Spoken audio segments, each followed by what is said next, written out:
So today I wanted to talk a little bit about African violet care. I've talked about orchid care. I grow orchids and African violets. These are some that I ordered from some online African violet houses. They're doing pretty well. I like the little ruffled ones. Got a little green around the edge of the purple. This one is a pink with a little maroon edge around it. There's too much light. The picture's not coming in that well, but anyway, they kind of went crazy when they got here. You can see this one's got multiple plants that have come up in it. It's divided itself. I can divide this into about 4 or 5 different plants now. They should look like a single plant like that, like this. One single crown in the middle. This one's got multiple crowns. So each one of these is a new plant. I could when I take it out of the pot, break off, let it dry overnight, and then repot. Orchids and African violets are not super hard to take care of. The African violets, usually you put them in some kind of pot that's got a continuous water supply to it. This is a pot that I like. It's called a dandy pot. Here's one that's empty. This is a small one, medium size, and I'll show you the larger one in the kitchen. But you don't want to water these from the top. You don't want to get water on the leaves. If you do, it's not a terrible thing. You can blot it off with a paper towel, or if you can't get it all the way dry, just don't put it under light. Leave it sitting somewhere away from the light, put it on the table or something, and let it dry, and then when you put it back into the light, it'll be fine. Here's a few that I haven't cleaned up yet. So once a month or so, you got to clean them up, and you got to refill the water and clean the pots out and everything. But this is what happens if you get a little water on the leaves and get light exposed to it. It does burn the leaves, so just leave it sitting not under the light when you get some water on them. And here's the large as compared to the medium of that dandy pot. It's a lot bigger. Takes up a lot more room, fills up your plant stand a lot sooner, and the plants, most of them just don't need that big a pot. So if I get any more, I'll get this other smaller size. This is a different kind of African violet pot. It's ceramic, and you just put the water in the bottom and it sets down in it. And there's a lot of plastic ones that are available that do the same thing. The pot just sits down and the water slowly diffuses through and gets into the soil. They're a little bit trickier, I feel like, because sometimes they get waterlogged and it rots the crown and makes your plant die. These water by a little string. The string hangs down in the water and diffuses the water up into the soil. So I'm just going to prune these dead parts off, any dead leaves around the bottom, and clean up the pots and refill them. And I refill them with a fertilizer solution. That's the key to getting these to bloom so heavily, is to keep fertilizer on them. It's got directions on the back, but it's not hard. I take a capful, I put it in a gallon of water, I fill up my jugs, and they're good to go for a month. I just have to turn the light on or off. First looking one, and show you how just with trimming it up, it's going to look like a new plant again.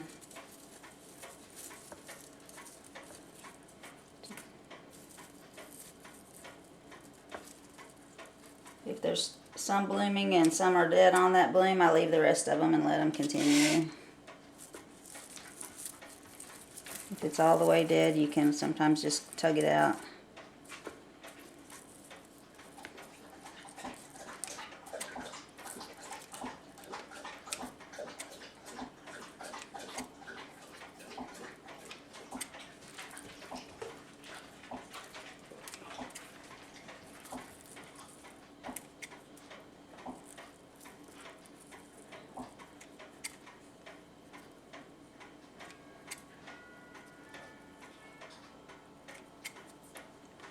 If you wanted to pull these damaged leaves out, you could. And it'll grow a new leaf. There's new little buds coming down under here.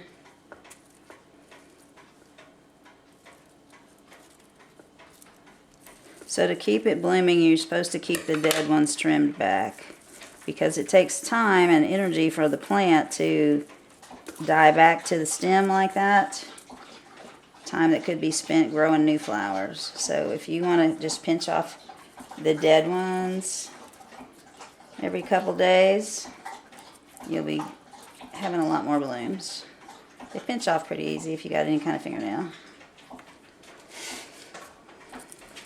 So I'm going to go around and do the rest of those. So there it is, all cleaned up, trimmed off. Looks like a new plant. Looks like it's healthy and doing good. This is one of the newest ones I bought. So the leaves here are lighter. Where the plant was stressed, the new leaves are coming in darker, healthier. And I trimmed all this stuff off of it. Good bit. The other two are ready to go back too onto my plant stand. And when I do decide to divide them, that one needs to be divided. It's got multiple crowns too. That one too has got a couple. I don't know why mine all went crazy. It's very rare for them to do this. Normally you take a leaf that you cut off and you put it in some rooting hormone and in some fertilizer water, and a new little plant will sprout off of that after you let it dry. They're bad about molding, getting soft and rotting. So you always let wherever you've cut it dry. I didn't even have that on camera, sorry. People will take a leaf, dip the end of it in rooting hormone, put it in some fertilizer water with the leaf out, just the end of it in the water, and a new little plant will come on the end right there, and then you can put it in soil. But some people will dip them in cinnamon or different things. Usually if you just kind of let the cut piece dry for about 12 hours and then plant it, you'll have better success in rooting. But these... There's a crown right here, there's a crown right here, and right here. So 1, 2, 3, 4, and the main one in the middle. There's 5 plants in there. So I need to divide, I need to get more pots and divide all these up. Because they all kind of went crazy when they got in good fertilizer and light. They went yahoo! So we're going to put these back on the plant stand. So I turned the lights off on the plant stand just so that it wouldn't bleach out the colors so badly. And there's everybody taken care of for another month or so. The good part about these pots is they're clear. You can see how much water's in them when you need to refill them. The bad part, and they're easy to clean because this top part separates from the bottom. You can scrub it out easy. The disadvantage of this kind of pot is it grows algae in that water.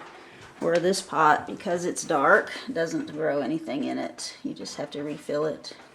But you can't tell when it's empty, so sometimes your plant will dry out and wilt a little bit. A couple of things on this one we'll talk about. If you can see it, it's very fine on the leaves. See how these are nice and green? That's the newer growth.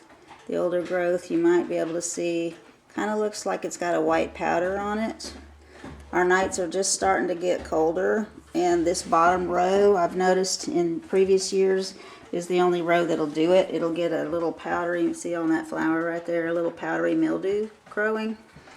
And what I did last year for that was just take some Lysol, it doesn't hurt the plant, Lysol spray, and spray on the leaves and brush it with a little brush, and it kills all of that.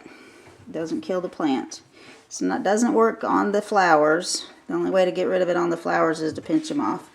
But it doesn't hurt the plant, it doesn't hurt the flowers, so at this point I'm not going to treat it. But if it starts getting on the newer, stronger leaves, then I'll spray the plant with the Lysol and just brush it with a little brush to get it down onto there's little hairs on these leaves, so you want to kind of get it down more to the leaf material. Just brush it a little bit and it will clear it up.